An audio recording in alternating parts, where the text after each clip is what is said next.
Mummy papa 11 बजे की गाड़ी से आ रहे हैं। फ़ोन की घंटी तो सुनी, मगर आलस की वजह से रजाई में ही लेटी रही। उसके पति राहुल को आखिर उठना ही पड़ा।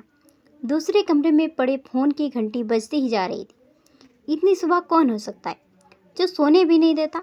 इसी चिड़चिड़ाहट में उसने फ़ोन उठाया। हेलो, कौन? तभी दूसरी तरफ से आवाज़ सुन सारी नींद खुल गई। नमस्ते पापा।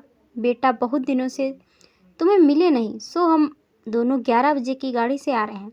दोपहर का खाना साथ में खाकर हम 4 बजे की गाड़ी वापस लौट जाएंगे। ठीक है। हाँ पापा, मैं स्टेशन पर आपको लेने आ जाऊंगा। फ़ोन रखकर वापस कमरे में आकर उसने रचना को बताया कि मम्मी पापा 11 बजे की गाड़ी से आ रहे हैं और दोपहर का खाना हमारे साथ ही खाएंगे। रजाई में घुसी रचना का पारा एकदम से 7वें आसमान पर चढ़ गया। कोई इतवार को भी सोने नहीं देता। अब सबके लिए खाना बनाओ, पूरी नौकरानी बना दिया है। गुस्से से उठी और बाथरूम में घुस गई।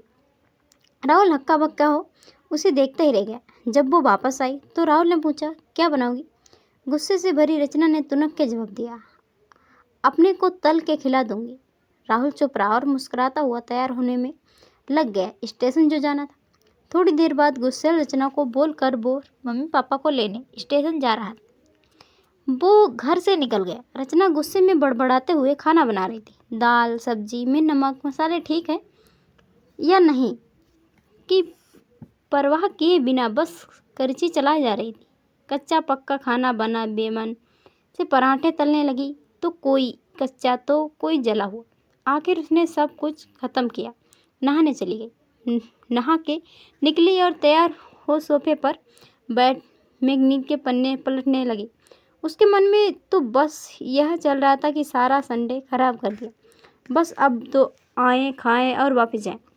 थोड़ी देर में घर की घंटी बजी तो बड़ बेमन से उठी और दरवाज़ा खोला। दरवाज़ा खुलते ही उसकी आंखें हैरानी से फटी रह गईं और उसके मुंह से एक शब्द भी नहीं निकल सका।